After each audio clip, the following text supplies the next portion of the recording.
Hello everyone. In the previous session, we looked at how we can create an object to a class and how we can assign values to that class, to that object, and how we can access the values of that object. Okay, that is what we have done in the last session. And we saw one way of creating object. This is kind of a creation, or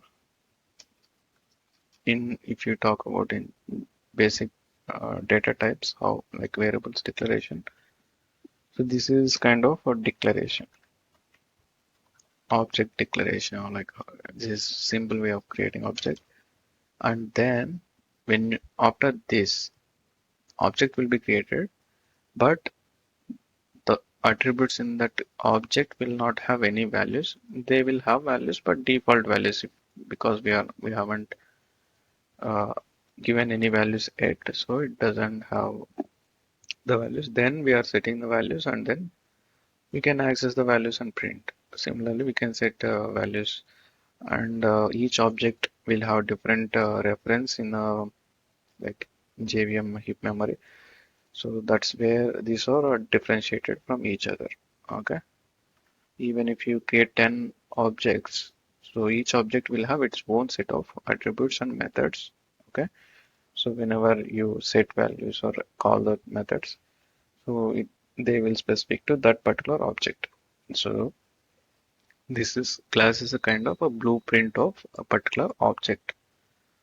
Okay, so it tells what are all the attributes, what are all the methods, uh, common attributes or common methods any student can have.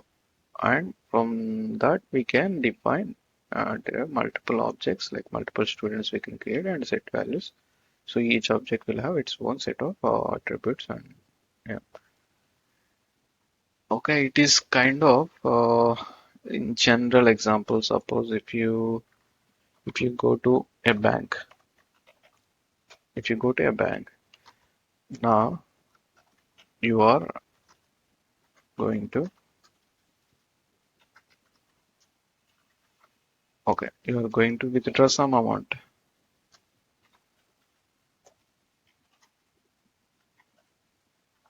from your account. Okay, so this is very simple example. Okay, so you went to a bank, you are going to withdraw amount from your bank, from your account. Okay, so when you go to a bank, there will be a form, like a withdraw form. I think you might have already noticed withdraw form. There will be a withdraw form. Okay, and so there are uh, person one, person two. So there are five people. Okay, for example, there are three people who went to the bank, and then each person have taken a withdraw form. Okay, and then they will start filling like account number, bank name, branch name, and then okay, and then name of the accountant, like name of the person, and how much amount to be withdrawn. Yeah, these are maybe mobile number you can give in the form. So these are all common attributes, like they are defined in the withdraw form. These are common for all the people who want to withdraw amount. Okay, so form is common. Okay, and values are different for each person. Like, so the same concept is here. So this is kind of a form or a blueprint. A student can have these are all the attributes. Okay, these are all the functions, or these are all the methods. This template or this class can have. And then when a person comes in, he will take a form and he will fill out his values. So similarly, we will create object and then we will put values specific to that particular object. Okay, that's what we did here also. So we have a class. Okay. Okay, let's take in a different way. Like here we might be confused. Like so we have okay main method within the class. Let's take employee. Okay. So here the employee, this is a type. It has its own attributes, employee attributes. Now let's take uh, one more class like object demo. Okay. So for example, class object demo, we can say, and we will, it's like a normal class, like where we want to just run the code. So, so in Java, we can call a class from, like we can access a class from anywhere else. I mean, if a class is public, this is access specifier. If you give for class a public, so this class is accessed anywhere in the project, like anywhere in the program, like anywhere in the project code. Okay. So here also, so we have a type defined, that is employee. So here it gives error because it is not identified within this class. So that's why we can import. So how we can import? So import com.core dot tutorial dot okay classes and then employee, for example. So this is now declared. Now there is syntax error. Earlier, okay, let's comment this again. So this time what it is saying? Okay, employee one equal to new employee. So here we did not receive any error because this is within the same package. That is the one reason. That's why we did not receive this any error. So let's take this and let's go here in the hello world program. And now you put here. So even here we don't see any problem because it got imported automatically. Let's remove this. You see, so here it is giving error because it's not recognized. So that's why we have to import that class. So this is how we can communicate between multiple classes. Okay. So let's ignore this just for understanding how to put. So here this is within the same package. That's why we don't see any problem even though we don't import because they are in the same package. Okay, so this is how we create object using our constructor. We can create multiple objects. And also in the last session we saw we can override a toString method. And also we can have default constructor. By default we don't need to create. We need to create when, okay, yeah, we will talk about it later. Like, but for now, you can just from source we can generate a toString. Okay, just for time saving. So this is how we can. And also we can format the code like.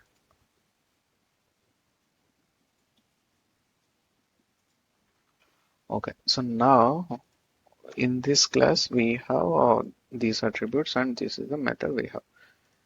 Now we created object for like created one emp1, emp2. So now what we will do, we know how to set values, how to access.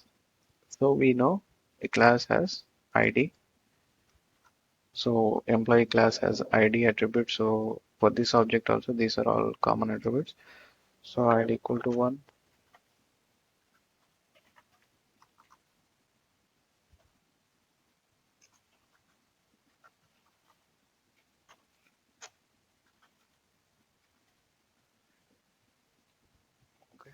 So,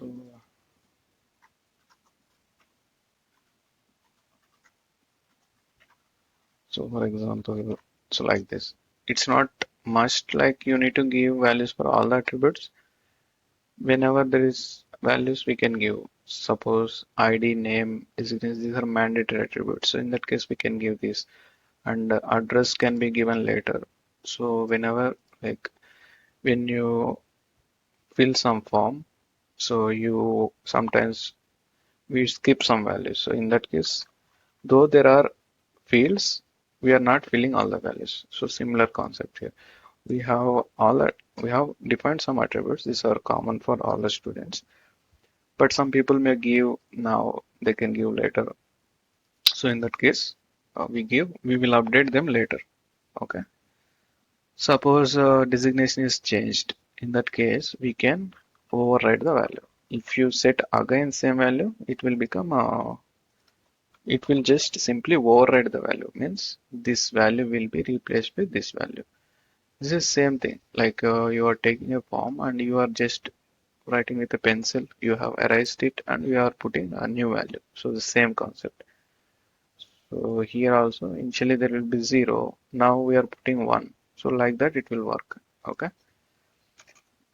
So now what we will do? We will just print.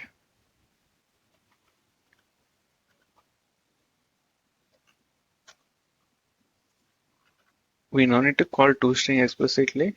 By default, the Java like JVM will call toString whenever we put in a println. So you can, it doesn't work because we have to run it as a Java application. Okay. So you can see these are the values. So similarly, we can set values for employee 2. So whenever there is an employee joined to the company, so they have to fill a form, and internally there will be a program. It can be Java or any programming language. So there will be something like this. There will be data types, or like there will be a class which can hold all the related attributes for that employee. So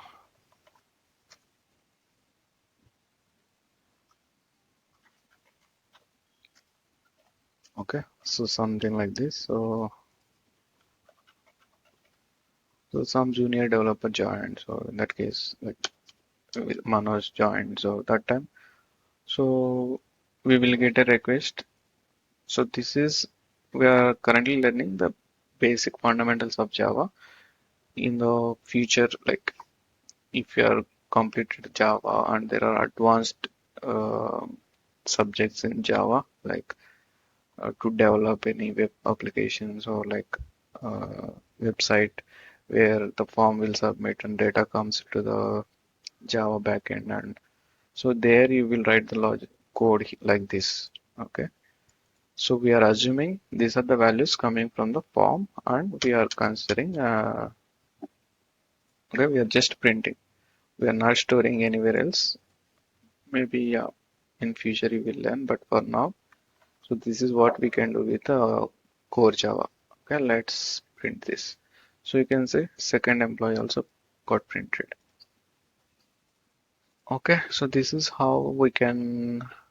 So you can see this is very clean now, right? So this is the type of a class where we have actual attributes, and this is the type defined, and so this is where we are writing the actual information. Okay. Yeah, this is another way of doing. This is one way, like where main method also can be within the same class. So this is another way.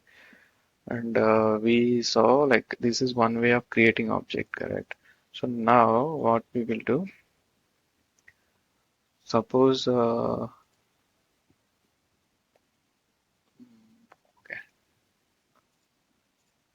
okay, suppose we are printing okay, so let's take student itself. Okay, maybe employee. So what we want to do, so we know like there is something called constructor. So constructor syntax is So same class name and kind of a method without arguments is the default constructor, and by default it will be public. We can give explicitly the scope, like we will understand more about this public and all, but for now you can just think like this is the syntax for a constructor. So here we can put default values, but here it doesn't make sense, but in some cases we can give values. And there is something called parameterized constructor.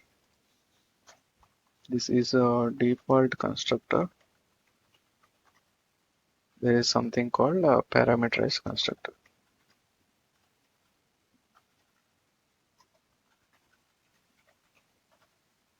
Okay, these are all important concepts to get more depth knowledge in Java. Okay, in object-oriented programming. So class, objects, these are all very basic concepts, terminologies. Okay. So parameterized constructor is same as like this, but there will be parameters along with this, like int id. Like we can pass values at the time of creating the object itself. Okay. So,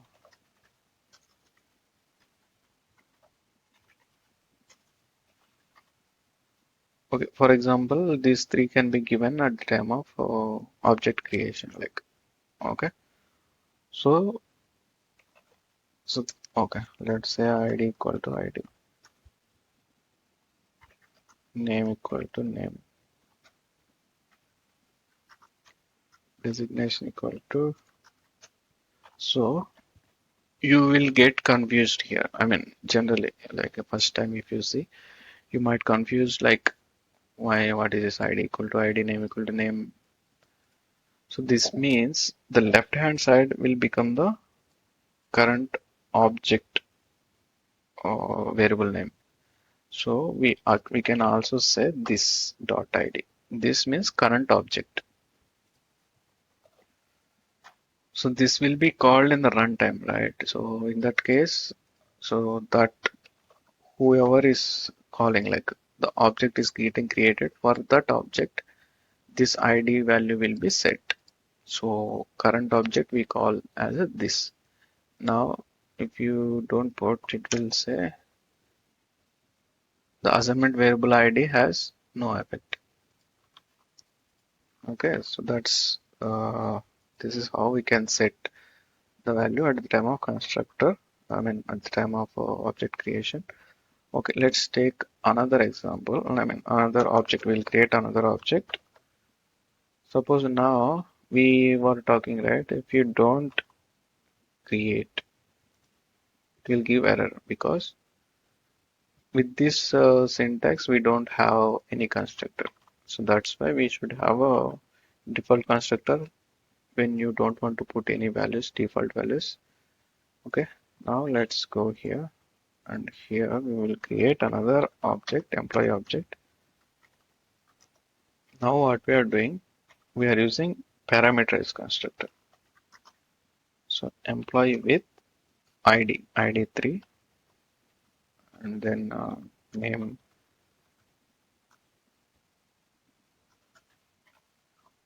Okay, and then designation.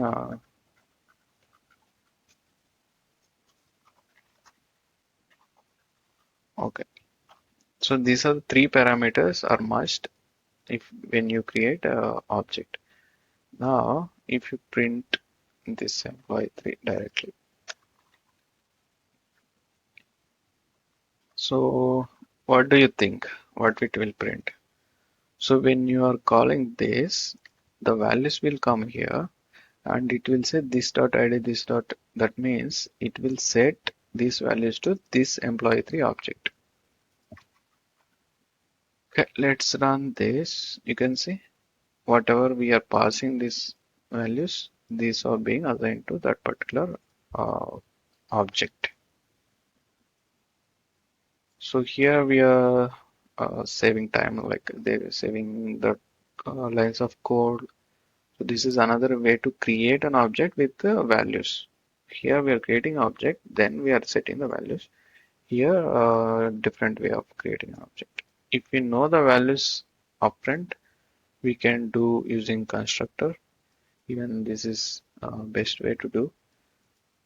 Okay, so that is the default constructor, parameterized constructor, and creating objects with the default values. Like if you know the values already. So similarly, we can create another employee object, employee 4, the value 4. Okay, so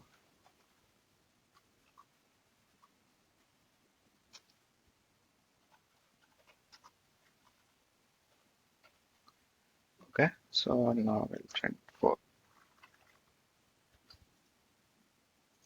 You can see, so the like that you can keep adding multiple. Okay, and yeah, we will at the end of the session there is some different advanced concepts like so we can take any file, okay, like Excel file also we can take and we can write the values to the table. So that is that end at the end we will try like when you cover all the concepts you will know like how in real time how things will work. Okay, so the same employee information we can write the inputs to like write the data to any file also like notepad or I mean normal text file or CSV file with comma separated. So those things we can try, we can achieve using Java. But at this time, you can focus on like what is this topic and how you try to understand better. Yeah, we'll cover. We will do real-time examples also. A couple of projects at the end when we finish all the concepts.